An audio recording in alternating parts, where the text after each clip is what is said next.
이번 영상을 통해서는 우리가 이제 지난 시간에 미처 설명하지 못했던 그 반어와 역설, 이제 25쪽이죠. 25쪽에 있는 반어와 역설을 살펴보고, 그리고 이제 시와 관련된 나머지 개념들을 최대한 다 살펴보겠습니다.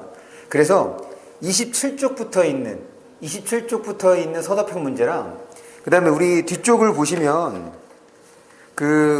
우리 이제 지난 영상에는 제가 이제 소설 드렸잖아요. 그 소설 앞부분을 보시면 그 수능형 문제랑 서답형 문제가 있어요. 그 수능형 문제와 서답형 문제 포함, 그 다음에 27쪽부터 29쪽에 있는 서답형 문제 포함, 그래서 이 문제풀이에 대해서는 따로, 그러니까 먼저 오늘은 개념과 관련돼서 설명을 끝내고 이 서답형 문제와 수능형 문제는 다음 영상을 통해서 여러분들에게 설명을 하겠습니다. 그러면 우리 25쪽에 반어와 역설을 보는데, 지금 우리가 보고 있는 이런 개념어들은 다시 한번 얘기를 하지만 작품 감상과 직접적으로 관련되는 것이 아니라 여러분들이 문제를 풀기 위해서 선택지를 적절하게 판단하기 위해서 필요한 개념이다. 그런데 이 반어와 역설은 우리가 작품을 감상하는 중에서 여러분들이 파악할 수 있어야 하는 표현법. 제가 이제 감상과 직접적으로 관련이 되는 표현법을 얘기를 하자면 가장 많이 나오는 것이 서리법이죠. 이거 여러분들 반드시 처리할 수 있어야 돼. 서리법을 보면 우리 평서형으로 바꾸기로 한 거 한 번 더 생각을 해주시고, 그 다음 요 두 번째와 세 번째가 바로 이제 오늘 설명할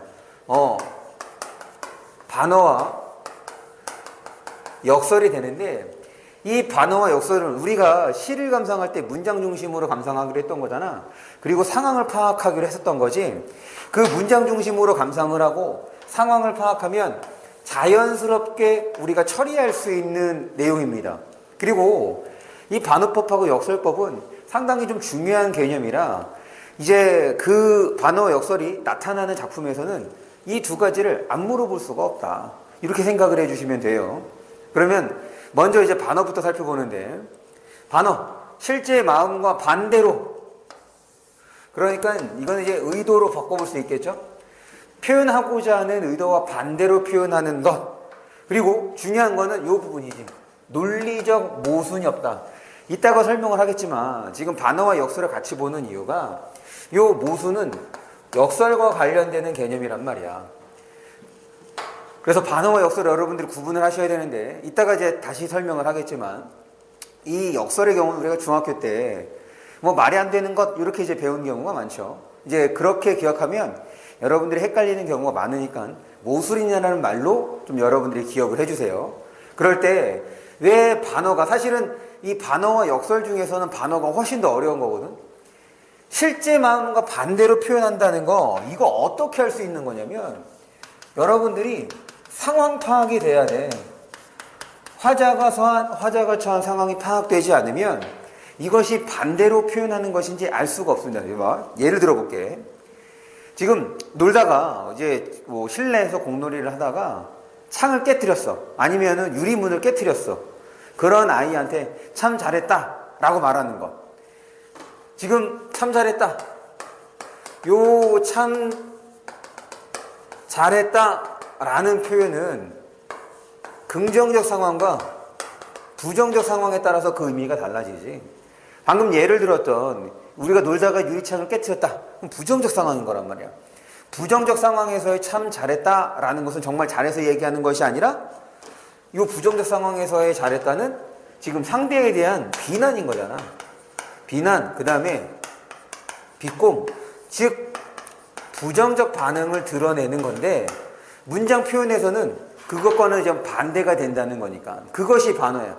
그래서 반어법을 여러분들이 알아야 된다, 파악해야 된다라고 하는 것은, 화자가 처한 상황을 명확하게 파악했을 때 우리는 반어라는 것을 우리가 알 수 있다. 그래서 얘는 좀 어려워. 그러다 보니까 실제로 모의고사에서는 요 반어와 역설을 직접적으로, 그러니까 역설은 사실은 그렇게 어려운 건 아니거든. 모순의 관계이기 때문에 한 문장 안에서 두 가지 내용이 충돌될 때가 바로 모순, 역설이 되는 거란 말이야. 그런데 반어의 경우는 상황 파악이 제대로 되지 않으면 제대로 우리가 인지할 수가 없는 표현 방법이죠. 그렇다 보니까 모의고사에서는 대체적으로 보기를 통해서 좀 설명하는 경우가 많습니다. 역설도 좀 그런 경향이 있고.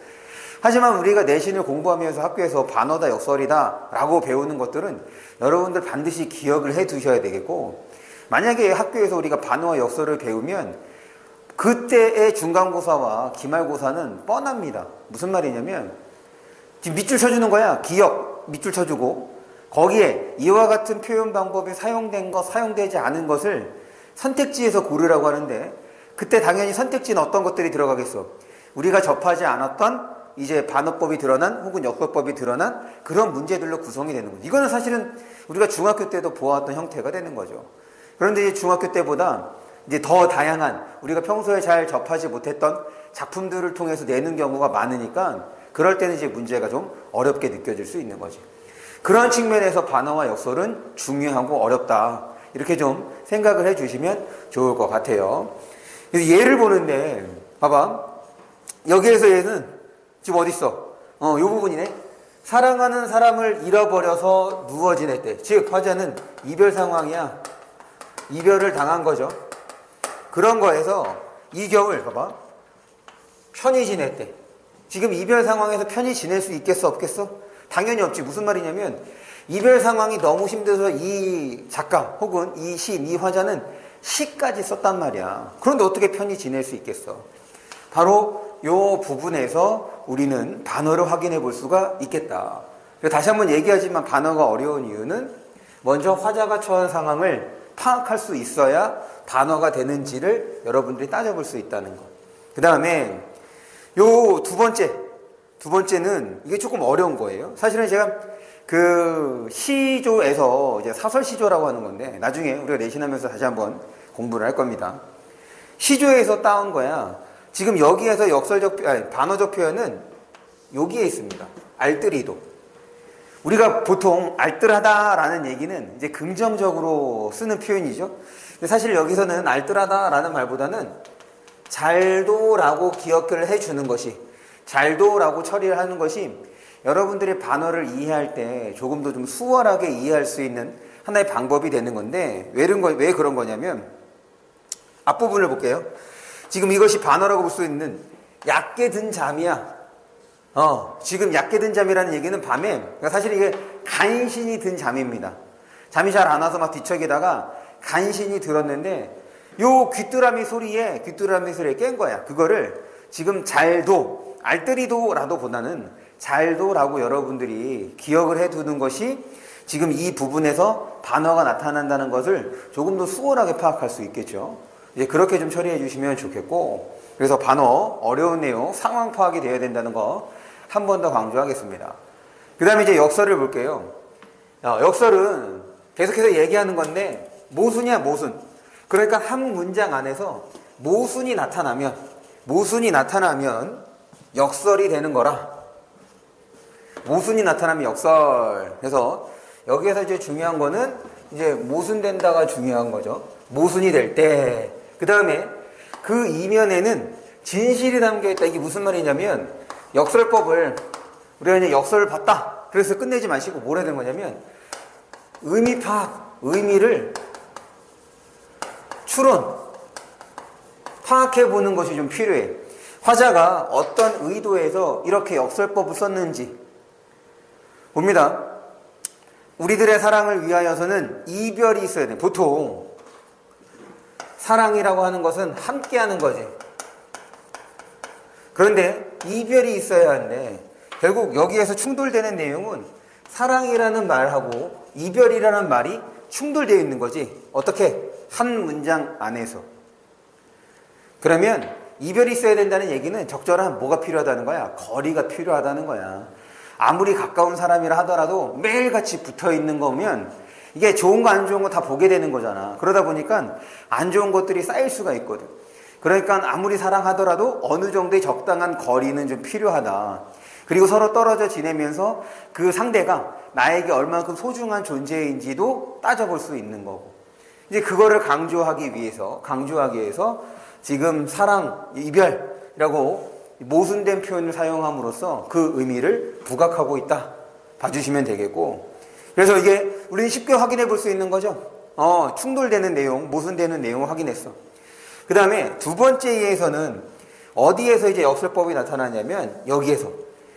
사실은 요거는 우리가 이제 좀 파악할 수 있긴 하겠지만, 요 두 번째 사례의 경우는 여러분들이 좀 역설인지를 모순인지를 잘 이해하지 못하는 경우가 많습니다. 이거는 이렇게 생각해 주시면 돼요. 지금 서로 그러니까 반응의 충돌이라고 생각을 하자. 지금 두 번째는 반응의 충돌.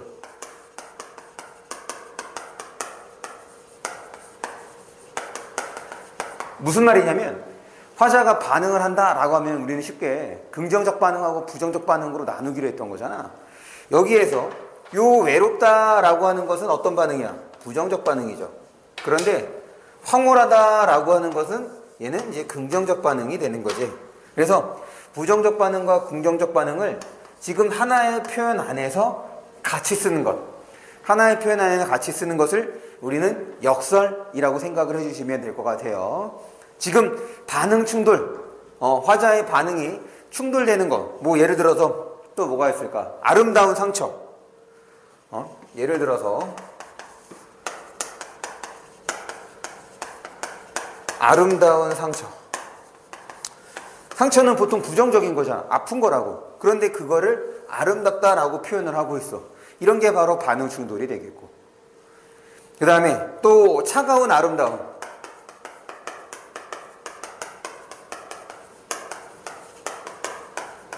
마찬가지. 요 차갑다는 것도 일반적으로는 부정적인 거야. 그래서 우리가 따뜻하다라고 하면 긍정적 반응이다라고 하는 거죠. 그렇기 때문에 뒤에 있는 아름답다. 얘도 긍정적 반응이 되겠지? 그래서 부정적 반응과 긍정적 반응을 같이 쓰는 거. 그래서 반응 충돌. 반응 충돌도 이제 우리가 역설이라고 생각을 해주시면 되겠고, 여기에 무엇을 또 추가할 수 있냐면 반응 충돌. 이미지 충돌을 여러분들이 넣을 수가 있습니다. 이미지가 충돌하는 것들. 강철로 된, 이게 이제 우리가 1학년 때 배우는 교과서도 있고 2학년 때 배우는 친구들도 있을 텐데, 이게 이육사의 절정이라는, 이육사의 절정이라는 작품이 나타나는 건데, 거기에서 이제 이미지가 충돌되는 거거든요. 이거 조금 어려울 수 있습니다. 겨울은 강철로 된 무지개.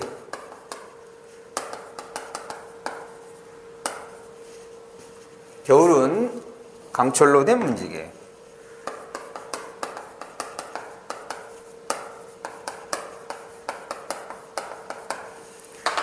보통 무지개는 우리의 이제 꿈, 희망 이런 것들과 관련돼서 많이 사용되는 거잖아. 저 무지개 건너, 뭐 이렇게 이상한 거 관련돼서 저 무지개 다리를 건너면 좋은 세상이 펼쳐질 거야. 그렇게 얘기를 하는 거란 말이야.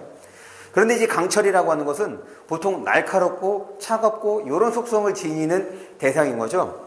그래서 여기서 강철이라는 이미지와 무지개라는 이미지가 충돌되고 있어서 여기서도 지금 역설적 표현이 나타난다라고 설명을 합니다. 그러니까 역설, 우리가 이제 쉽게 파악할 수 있는 건 요거죠. 말 그대로 내용이 모순돼. 사랑이라는 말하고 이별이란 말. 그 다음에 화자의 반응의 충돌. 그러니까 긍정적 표현, 긍정적 반응과 부정적 반응을 같이 썼을 때 이것도 역설. 끝으로 이게 좀 어려운 거야. 이미지 충돌. 따뜻한 이미지와 그 다음에 날카롭고 차가운 이미지를 같이 둠으로써 또 모순을 일으키는 것. 이런 것들을 우리가 이제 역설법이라고 얘기를 한다. 그래서 반어와 역설은 어려운 거고, 그 다음에 여기서 이 표현을 통해서 지금 궁극적으로 화자가 드러내고자 하는 의미는 작품 전체를 우리가 파악을 하면 그 의미를 알 수 있습니다. 이거 예를 들어볼까? 지금 이 유리창이라는 거는 유리창을 통해서 죽은 아이의 형상을 다시 한번 보게 되는 거거든요. 황홀하다는 얘기는 지금 현실에서 볼 수 없는 죽은 아이의 형상을, 외롭다는 얘기는 그래 그 아이가 죽었다는 것을 인지하게 만들어주는 거지. 그러니까 화자의 긍정적 반응과 부정적 반응이, 그래서 그런 심정, 복잡한 심정을 드러내는 표현이라고 할 수가 있는 거고, 아름다운 상처의 경우는 이 상처를 극복함으로써 결국에는 성숙한 삶을, 성숙한 사랑을 드러내는 작품에서 나타나는 거야. 그래서 역설적 표현을 통해서 드러내고 있는 거고, 여기도 마찬가지입니다. 여기서 이제 그 성해꽃이라고 하는 거거든. 이 성해라고 하는 것은 이제 기온차가 나타나면 실내에서 김이 생기고 그 김이 더 기온차가 커지면 이제 얼게 되는 걸 말하는 건데, 그러니까 추우면 추울수록 성해가 더 잘 생겨. 추우면 추울수록. 그럼 이때 말하는 추울수록이라는 얘기는 이제 부정적 상황을 나타내는 거거든. 그럴 때마다 지금 살아있음을 더욱, 그 사람들의 어떤 그 살아있는 숨결을 더욱 느낄 수 있기 때문에 거기에 대해서 이제 아름다움을 느낀다라고 얘기를 하는 거예요. 그래서 그냥 역설로 끝나지 마시고 그것에 숨어 있는 의미까지도 우리가 한번 생각해 보는 것이 필요하다는 거. 됐습니까? 그래서 반어와 역설이 좀 어려워서 지금 요거를 따로 좀 떼봤습니다. 넘어갈게요. 그럼 우리 쭉 넘어가서 어디를 보시냐면 30쪽이에요. 시상전개.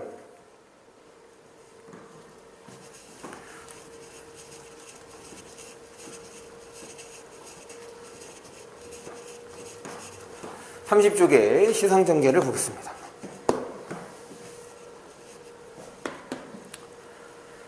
시상전개 방식은 시를 완성해 나가는 부분적 전체적 질서라고 하는 건데, 뭐 어렵게 생각하지 마시고 그냥 전개 방식이라고 생각하시면 돼요. 그러니까 시상이라고 하면 화자의 생각, 화자가 든 감정, 그런 것들을 어떤 흐름에 맞춰서 제공을 하는지 제시하는지를 봐주시면 됩니다. 첫 번째, 시간의 흐름. 어렵지 않죠? 시간의 순차적 변화에 따라서. 그래서 여기서 알 수 있는 거는 바로 여기지. 36, 그러는 동안에 36회가 지나갔다. 36년 지나서. 딱 우리 36년 보면 여러분들 머릿속에 떠올라야 하는 배경 지식이 있어. 지금 문학은 역사적 배경. 왜냐면 문학에는 그 당대의 상황이 반영될 수밖에 없단 말이야. 그러다 보니까 역사적 배경 지식이 좀 갖춰져 있으면 문학이 조금 더 수월하게 읽힐 수 있습니다. 우리가 이제 36년과 관련되는 것이 바로 일제강점기가 있죠. 그래서 그거를 떠올려 주시면 이 작품의 내용을 보다 수월하게 이해할 수 있었을 거다. 어쨌든 지금 시상전개 측면에서 본다면 시간이 흘렀다라는 표현에서 알 수 있었고, 넘어갑니다. 공간의 이동. 공간의 이동이라는 얘기는 결국 장소가 달라진다는 얘기인 거죠. 어디에서 어디로 갔는지. 그래서 지금 요 예에서는 일단 처음에 똑딱선은, 첫 번째 줄에 있는 똑딱선은 이건 배야, 배. 똑딱선을 내리면 처음에 배에 있다가 우리 고향의 선창가에서 냈네. 길보다도 사람이 많았어.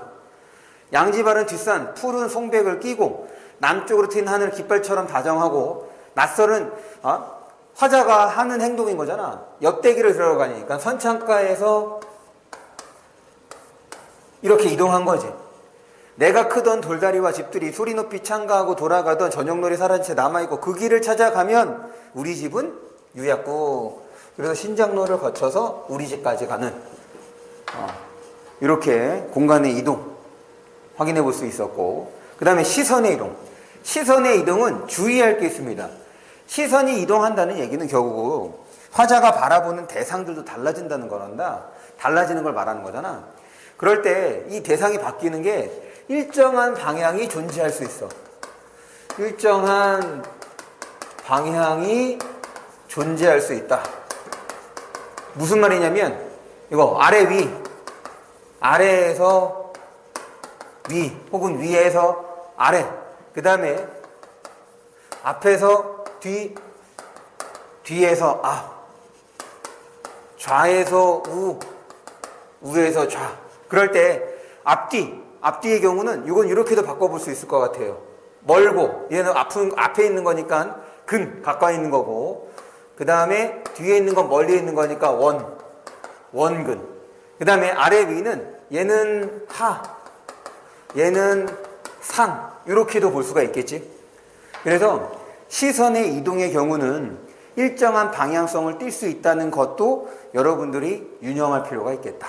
그럴 때 지금 이 예에서는 이거 여러분들 한번 생각을 해봐. 일단 제가 이제 화자가 어떤 것들을 봤는지를 얘기해 줄게. 여기서 이제 이랑이랑 햇빛, 여기서 이제 이랑은 뭔 말하는 거냐면, 우리 혹시 밭고랑이라는 말 들어본 적 있어? 이제 밭을 하면 이렇게 여기다가 무언가를 심잖아. 이게 볼록 나온 부분을 고랑이라고 하고 들어간 부분을 이랑이라고 합니다. 맞나? 헷갈리네. 맞을 거야. 그래서 여기에다가는 뭘 심고 여기다가 이제 바로 물길 정도가 되는 거죠. 그래서 이제 이랑이랑 햇빛 갈라지고 제가 이따가 한번 확인해 볼게. 혹시라도 이게 이제 반대로 얘기한 것일 수도 있을 테니까 그러면 제가 수업 중에 얘기를 해 드릴게요. 계속 봅니다. 이랑이랑 햇빛이 갈라지고 보리도 허리통이 부끄럽게 드러났다.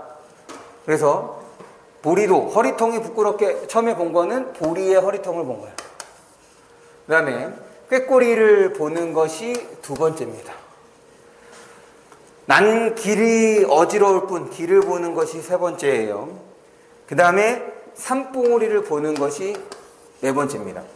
지금 이렇게 지금 언급하는 대상이 달라진다는 것은 이제 화자가 바라보는 대상이 달라진다는 것을 의미하는데 지금 여러분들 잠깐 일시정지를 하고 내가 이렇게 1, 2, 3, 4를 알려줬잖아. 이거를 통해서 조금 전에 우리 방향성이 드러난다고 얘기를 했지. 그 방향성을 한번 고민을 해봐.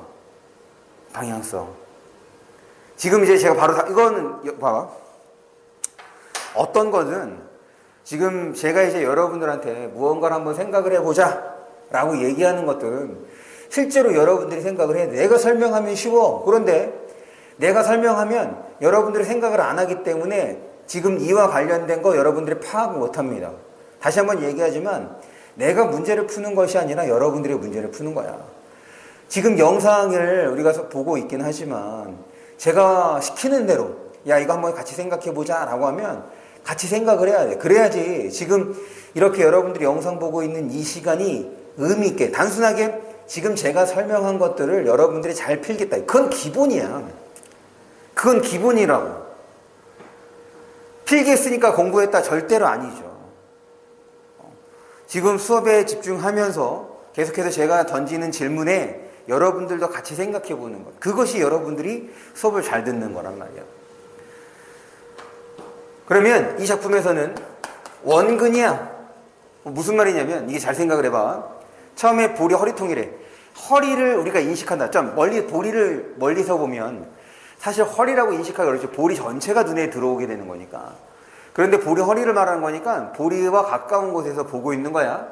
그러다가 꾀꼬리를 봤어. 그러면 지금 이제 이렇게 있는 거지. 여기에 보리가 심어져 있어. 보리를 보고 그 다음에 이거 셉니다. 새를 봤어. 선생님 그러면 지금 이게 아래에서 위로 이동한 거 아니냐. 조금 더 생각을 해보자는 거야. 그 다음에 지금 다시 길을 봤어. 길이라고 하는 것은 이렇게 쭉 펼쳐져 있는 거고 그 길 끝에 산봉우리가 있는 거지.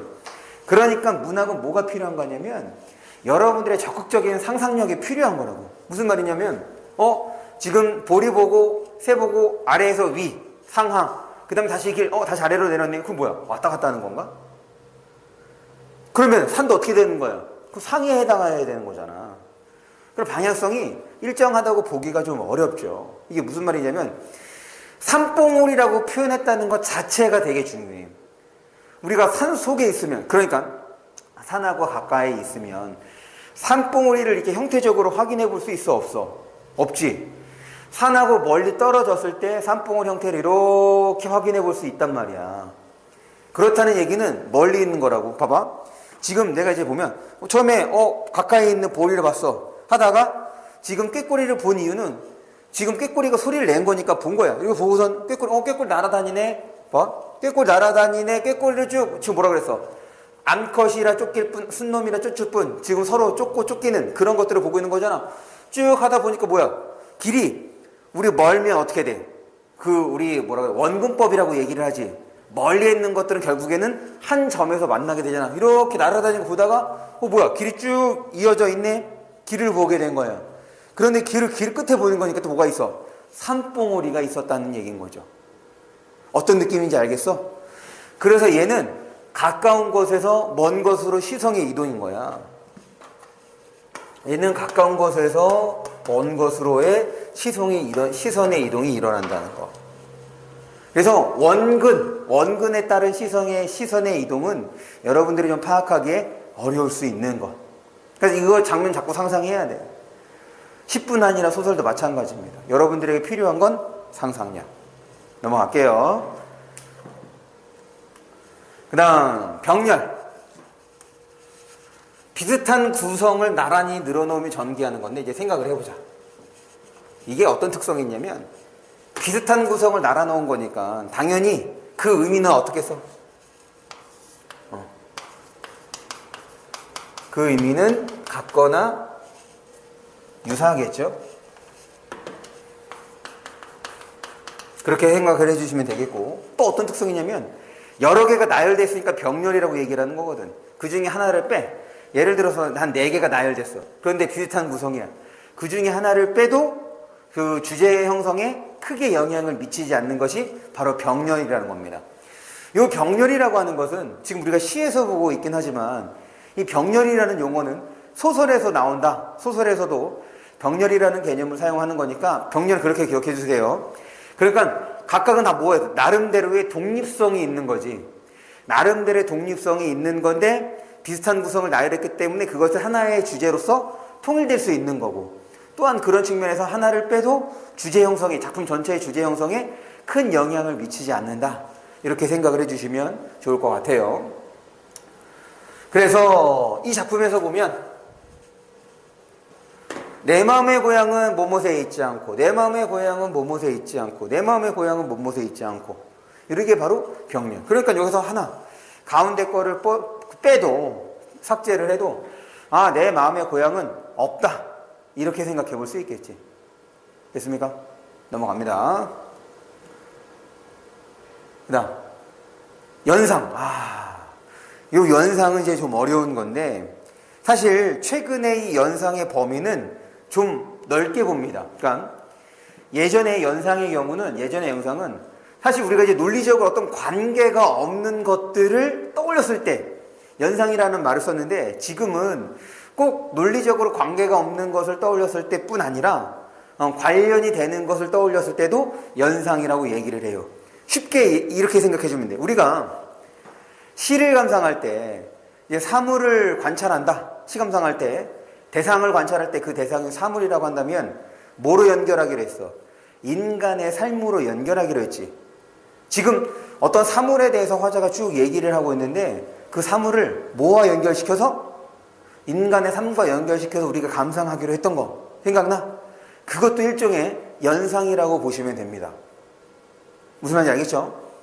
그래서 여기서는 이제 좀 처음에 이제 연상, 자유롭게 시상을 떠오르는 대로, 그러니까 사실 이 여기서 말하는 연상이라고 하는 것은 좀 논리적 연결고리가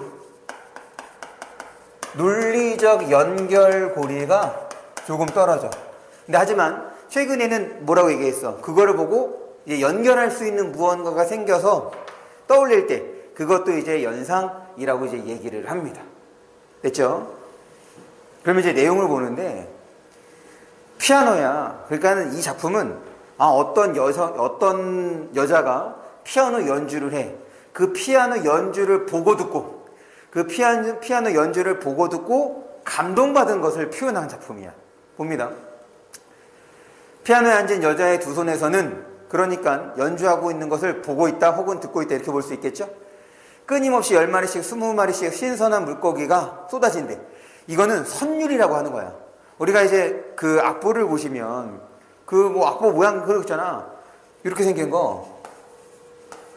이게 마치 물고기처럼도 보일 수 있는 거지. 그러니까 여자가 지금 치고 있는 그 악보의 멜로디, 선율을 통해서 지금 그거를 물고기라고 연상을 한 거예요. 사실 생김새가 좀 유사하긴 하죠. 물고기 생각을 났더니 이제 뭐가 생각이 나? 물고기? 바다. 바다에 뭐 있어? 파도. 이런 식으로. 그래, 여기까지는 좀 그럴 수 있다고 쳐. 그런데 거기서 갑자기 거기서 갑자기 바다로 가는 거는 좀 뜬금없다고도 생각해 볼 수 있는 거잖아. 이런 관계가 바로 연상이라고 한다는 거. 그런데 이제 최근에는 그 범위를 조금 더 넓게 생각을 해서 어떤 거를 보고 떠올렸다라고 하면 다 연상. 지금 여기서 좀 논리적 그 연결고리가 낮은 것이긴 하지만 논리적 연결고리가 높은 것도 다 연상이라는 말로 처리해 줄 수가 있습니다. 넘어갈게요. 그 다음 수미상관. 수미상관은 정말 선택지에도 자주 나오고 그 다음에 우리가 작품을 볼 때도 자주 접할 수 있는 개념이에요. 그래서 숫자가 머리 숫자고 미자가 꼬리 미자야. 그것이 서로 관련이 있다. 어떻게 관련이 있느냐? 이렇게 되는 거지. 동일하게 또는 유사하게. 동일한 거는 문제가 되지 않아. 안 어려워. 뭐가 어렵냐? 유사한 것이 어렵습니다. 이런 것도 수미상관이야? 라고 하는 것들이 있어. 물론 이거는 학교 선생님들 설명에 따라주시면 되겠고, 하지만 모의고사에서 나올 때는 그렇게 막 어렵게 나오지는 않는다. 그것도 염두에 두시면 좋을 것 같아요. 그래서 시의 처음과 끝을 동일하게 혹은 유사하게 구성하는 거니까 앞부분하고 끝부분이 어떤 거야? 반복된다는 얘기인 거죠. 결국에 수미상관은 요 반복이라는 측면에서 효과 4가지를 외우셔야 돼요. 우리가 시에서 반복하면 무조건 운용이죠. 시에서 반복하면 무조건 강조지. 그러니까 수미상관에도 요 운율, 강조가 자연스럽게 따라가는 효과라고 봐주시면 되겠고, 거기에 2가지를 더 추가하는데, 앞과 끝이 같거나 유사해. 그래서 형태적 안정감을 얻을 수 있습니다. 그 다음에 앞과 끝이 같거나 유사한데 앞부분 다음에 어떤 내용이 이어졌단 말이지. 그래서 뭔가 좀 이해해줄 것 같아. 그런데 이어질 것 같은데 그냥 거기서 끝났어. 여운. 그래서 지금 이 수미상관하면 운율 형성, 강조, 형태적 안정감, 여운, 이렇게 4가지 효과를 기억해 주시고, 그럴 때 3개까지가 제일 많이 나와요. 이게 이제 제일 많이 나오는 효과다. 이렇게 처리해 주시면 되겠습니다. 수미상관. 그래서 여기서 보시면 이렇게 됐죠? 넘어갈게요. 그 다음 선경후정. 선경후정은 얘도 우리가 자주 보는 표현이다. 그래서 꼭 기억해 두세요. 그래서 먼저 풍경, 주변 환경, 상황 이런 것들을 제시하고 뒤에 정서인데 이 주의할 게 있어. 이 정서가 직접적으로 등장하지, 직접적으로 언급되지 않아. 그래도 선경후정인 거예요. 다시 이 정서를 드러낸 말이 직접적으로 쓰이지 않더라도 지금 먼저 주변 상황 이걸 제시하고 그 다음에 화자의 생각을 드러내는 거다라고 하면 선경후정이라고 생각을 해주시면 됩니다. 그런데 이게 예전에 한번 어떻게도 출제가 됐냐면, 얘를 시선의 이동으로서, 시선의 이동이라는 말로써 선경후정을 설명하기도 했어. 그래서 처음에 이게 이제 수능에 나왔던 표현인 건데, 나왔을 때 애들이 깜놀한 거예요. 여기 당연히 그런 게 없었거든. 근데 답이 이거였어. 선경후정이라는 말을 시선의 이동을 어떻게 바꿨냐면,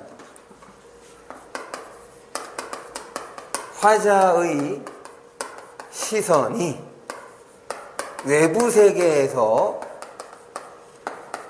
내면으로 이동했다.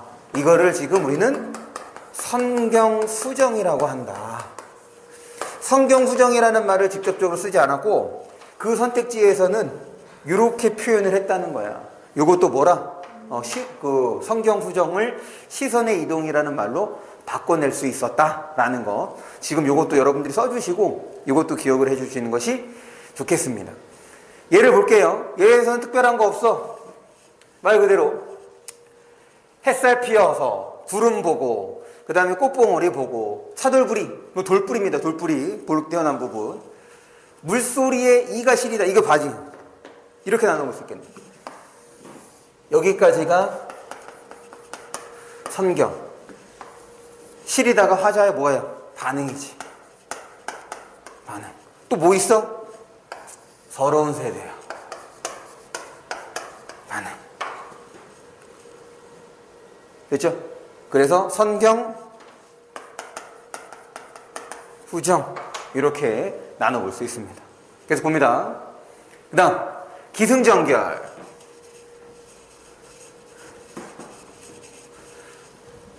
기승전결.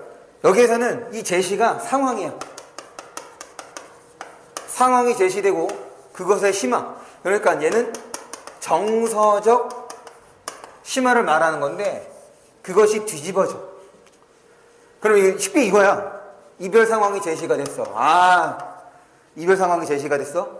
그 다음에 심화는 야, 너 그동안 나한테 했던 거 다 개구라 했던 거야? 너가 어쩜 나한테 이럴 수가 있어? 심화. 근데 전환 뒤집어져야 돼. 전환이면 얘는 뒤집어져야 돼. 야, 그런데도 너가 나를 떠나겠다니 어쩔 수 없지. 이별에 대한 수용, 맺음, 잘 가. 이게 바로 기승전결. 됐습니까? 지금 예를 볼게요.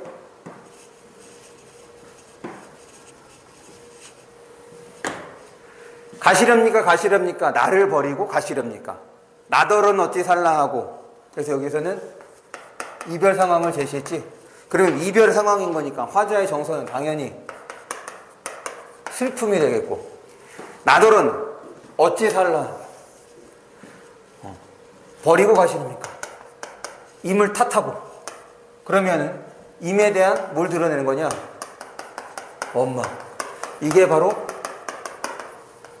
정서적 심화가 되겠다. 잡아두고 싶지만 서운하면 아니올까 두렵습니다. 그럼 이 말에 내포가 되어 있는 건 뭐예요? 붙잡고 싶지만 갔다가 안 돌아올 것 같아. 내가 붙잡으면. 그러니까 뭐 하겠다는 거야? 이별을 수용한다는 얘기인 거죠. 그래서 보내니 가시는 듯 다시 돌아오십시오. 재회에 대한 기대를 드러내고. 바로 이 부분에서 전환. 그래서 이게 바로 기승전결. 됐습니까? 넘어갑니다. 마지막.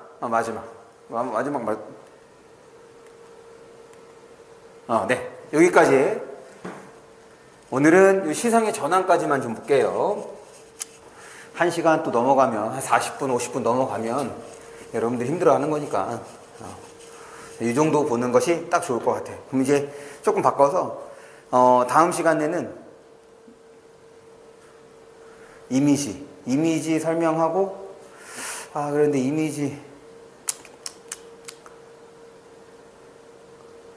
이미지까지 보죠.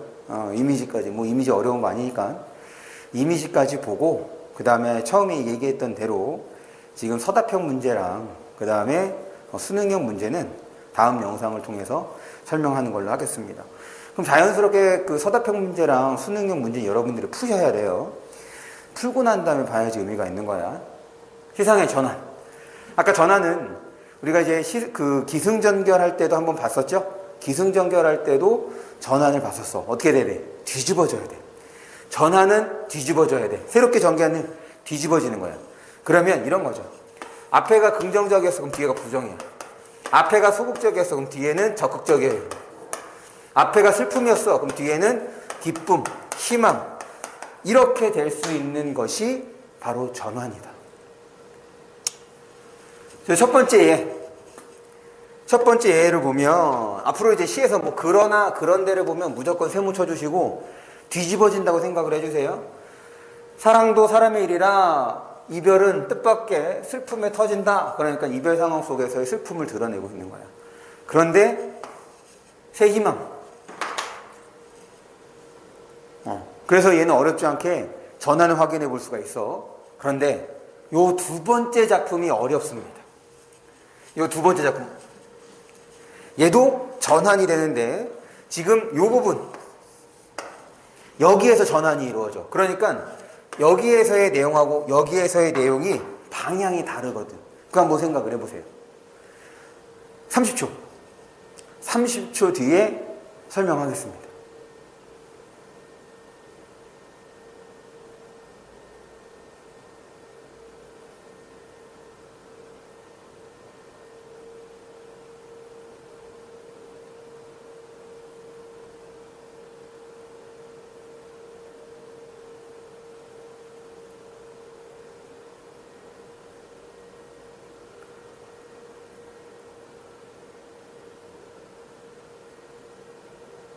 요만큼이 30초야. 생각보다 길죠? 아무 얘기도 안 하고 있으니까. 봅니다. 화자가 북어를 보고 드는 생각이야. 북어를 보고 딱딱하게 굳은 거니까, 마른 거니까 사람들도 좀 딱딱하게 생각하는 거, 유연한 사고가 안 되는 거, 거기에 대해서 이제 지적하고 있는 거거든. 그런데 북어들이 즉 이때 너는 누구를 가리키는 거겠어? 화자. 그러니까 북어를 보고 야 맞아 저렇게 살아가면 안 되지 라고 화자가 생각을 한 거야. 그런데 어느 순간 뭐야 나도 저렇게 살았던 거 아니야? 라고 생각의 방향이 외부로 갔던 거야. 나에서 바깥으로 저렇게 살면 안 돼. 그런데 그 생각의 방향 혹은 시선의 방향이 어디로? 나에게 돌아온 거죠. 나도 그랬던 거 아니야? 나도 그런 거 같은데? 라는 거죠. 생각해봐. 북어가 나에게 말을 건넬 수 있어? 없어? 없어. 그렇다는 얘기는 그 생각 끝에 생각의 방향이 전환이 돼서 나도 그런 거다. 나도 그런 건 아닌가? 라는 생각을 보여주는 거. 그래서 이것도 이제 시상의 전환이라고 볼 수가 있겠습니다. 이미지 볼게요. 이미지는 어렵지 않아. 그리고 이미지는 뭐와 관련되는 거냐면 전에 우리 관념 설명할 때 얘기했던 거야. 관념할 때 관념이라는 말 잘 몰라. 그러니까 뭐랑 관련지어서 비슷한 말 혹은 반대되는 말. 관념하고 비슷한 말이 추상적이었지. 그럼 추상적이 뭐였느냐? 이거 반대말이 구체적이야. 맞아. 구체적. 그럼 시에서 말하는 구체적인 것은 우리의 오감으로서 인지할 수 있는 것이 구체적이었다. 그것이 바로 이제 감각적이 됐던 거고 오감이 됐던 거고 감각하면 바로 이미지, 심상 이렇게 되는 거죠. 그래서 한번 써주세요. 뭐 어려운 건 아니긴 하지만 얘를 이제 한자로 얘기를 하면 심상이라고 얘기를 하고 이 심상은 바로 우리의 감각, 오감과 관련이 된다라는 거. 그래서 감각적 이미지, 시청무청미 어렵지 않죠? 시각, 청각, 따뜻하다, 촉각, 달콤하다, 미각, 꽃향기, 후각. 넘어갈게요. 그 다음에 공감각적 이미지에다가 별표를 해주세요. 이 공감각적 이미지는 일단 중요한 건데 요거 생각해줘. 이 공감각적 이미지를 여러분들이 찾는 거는 쉽지가 않아. 시간이 많이 걸려. 그래서 선택지에서 공감각적 이미지가 나오면 일단 걔는 건너뜁니다. 마지막에 판단을 해주세요. 이 공감각적 이미지는 어려운 거야. 그런데 이제 내신에서는 학교 선생님이 다 설명해 주시니까 그때는 어렵지가 않을 테니 기억해 주셔. 하나의 감각이 전이 되는 것. 감각이 전이가 무슨 뜻이냐면 올마감이란 뜻입니다. 옮겨가는 것. 그럴 때 이 공감각적 이미지는 뭐랑 유사한 거냐면 비유랑 똑같아. 뭘 생각하느냐? 비유해서 보면 우리가 원관념을 보조관념을 통해서 드러내는 것이 비유잖아. 즉 표현하는 거랑 빗댄 거랑 이제 나눠보는 거란 말이야. 얘도 똑같아. 공감각적 이미지도 어떤 걸 표현하려고 하는지를 먼저 생각을 해줘. 어떤 걸 표현하려는 거냐, 어떤 감각을 드러내려는 거냐, 그 감각을 어떤 감각으로 꾸며주는 거냐, 표현하는 거냐. 푸른 종소리. 이건 푸른 걸 말하고 싶은 거야? 종소리를 말하고 싶은 거야? 종소리를 말하고 싶은 거지. 보랏빛 바람. 보라 색깔을 말하고 싶은 거야? 바람을 말하고 싶은 거야? 바람을 말하고 싶은 거야. 여기도 이거를 말하고 싶은 거죠. 그러니까 동그라미가 바로 표현하고자 하는 감각. 그거를 뭐로 표현했어? 밑줄로 표현을 한 거지. 그래서 어떻게 이러면 첫 번째 거를 이제 우리는 청각의 시각화라고 얘기를 하는 거지. 그럼 두 번째 거는 바람, 촉각이잖아. 공기의 이동 우리가 어떻게 느껴? 피부에 느껴져서 촉각의 시각화라고 얘기하는 거. 세 번째 멜로디래. 청각의 촉각화라고 얘기하는 거지. 다시 이게 중요한 거야. 먼저 그 표현을 통해서 어떤 감각을 드러내고 싶은 거냐, 그거를 어떠한 말로 표현한 거냐, 이렇게 드러내고자 하는 거, 그 다음에 꾸며준 거, 꾸밈이라고 해도 되는 거죠. 먼저 뭐부터? 얘가 중요해요. 어떤 거를 드러내는 거냐. 이거에 대한 판단하고 난 다음에 접근을 해야 여러분들이 헷갈리지 않고 이렇게 명칭, 이름을 붙일 수가 있습니다. 이거를 이제 감각의 전이. 그럼 얘는 청각에서 시각으로, 촉각에서 시각으로, 청각에서 촉각으로 이렇게 전이 이동했다는 거. 그 다음에 이제 복합감각적 이미지는 그냥 서로 다른 이미지를 단순하게 나열하는 거예요. 단순 나열입니다. 뭐 어려운 건 아니야. 단순 나열 넘어가겠습니다. 이거를 넣은 이유는 뭐 때문인 거냐면 먼저 살펴본, 지금 조금 전에 살펴본 공감각적 이미지랑 구분하라고. 공감각적 이미지랑 복합감각적 이미지는 서로 다른 거다. 그 다음에 공간적 이미지, 수평, 수직. 수평은 좌우로 쭉 펼쳐져 있는 거고 수직은 위로 솟아 있는 거. 펼쳐진 바다, 수평. 고층 빌딩, 수직. 됐죠? 그 다음에 현상적 이미지는, 이거 제가 이제 이름 붙인 건데, 상승, 하강, 움직임, 여기까지는 다 사실은 뭐가 되는 거야? 이 말로 묶을 수 있는 거죠. 움직임에 다 포함되는 거잖아. 그런데 상승과 하강의 경우는 그것이 일정한 방향성을 띈다는 얘기인 거지. 이렇게 구분해 주시면 되겠죠? 새가 날아오른다? 상승 이미지. 추락한다? 하강 이미지. 휘젓는다? 요동친다? 역동적 이미지. 동적 이미지. 그 다음에 고요하다? 정적. 됐습니까? 어렵지 않죠? 그 다음에 마지막 관념의 구체에다가는 별표를 해주세요. 아마 우리가 이제 1학년 때 중간고사, 기말고사 이때쯤 1학기 중간고사, 기말고사 때쯤에 접하게 될 개념입니다. 관념 지난번 설명했죠. 우리 머릿속에 있는 거. 대표적인 것이 시에서는 사랑하고 감정과 시간이 있었다. 그거를 마치 우리가 감각할 수 있는 대상으로 바꿔내는 것. 감각할 수 있는 대상으로 바꿔내는 것이 지금 관념이 구체화가 되는데 잠깐만. 내가 이거 뭐 안 바꾼 것 같은데. 잠깐만요.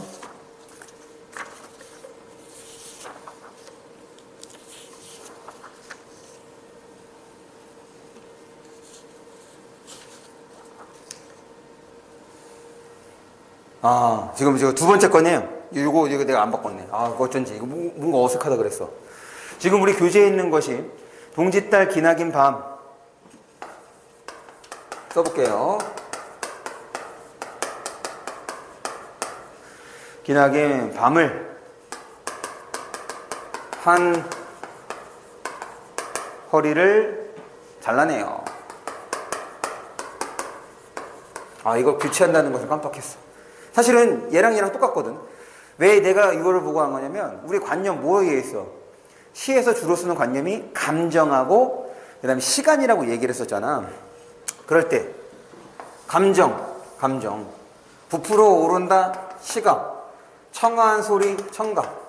그러니까 얘는 추상적 대상 관념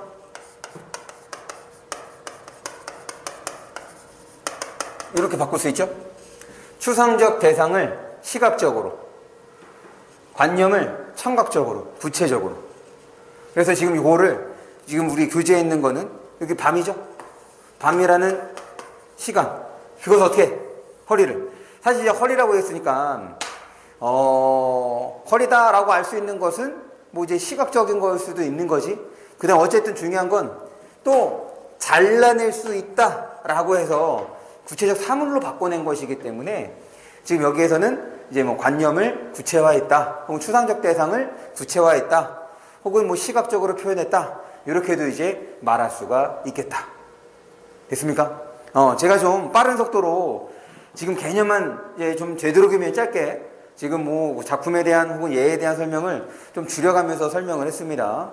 다시 한번 지금 개념어는 여러분들이 문제 풀기 위해서 필요하다는 사실. 그러니까 최소한 지금 여러분들 우리 교재 보시면 전체 개념이 100개가 안 돼. 페이지 97인가 이렇게 끝날 거란 말이야. 최소한 여기에 있는 것만큼은 여러분들이 정확하게 암기, 기억해 두시는 것이 필요하다. 내가 지금 전체 과정 중에서 그 1, 2, 3학년 과정 중에 정말 자주 나오고 최소한도로 필수적인 것만 골라놓은 거다라고 생각을 해주시면 좋겠어요. 사실 뭐 시중 문제집도 그렇고 뭐 다른 국어 강사의 문제집을 보더라도 개념어가 제가 제시하는 것보다 훨씬 더 많습니다. 상당히 압축해 놓은 것이기 때문에 지금 이제 시와 관련된 개념은 다 끝난 상태여서 지금 말씀을 드리는 거예요. 그래서 최소한 여기에 나오는 것만큼은 꼭 기억을 해달라. 이번 주도 영상 보시느라 고생하셨어요. 그럼 다음 주에도 또 영상을 제작해서 여러분들에게 전달해 드릴 테니까 최대한 우리 이제 모의고사 그 2교시 문제 풀이하면서 주중에 있는 영상 보면서 개념어도 더불어 같이 공부를 했으면 좋겠습니다. 오늘 영상은 여기까지예요. 안녕.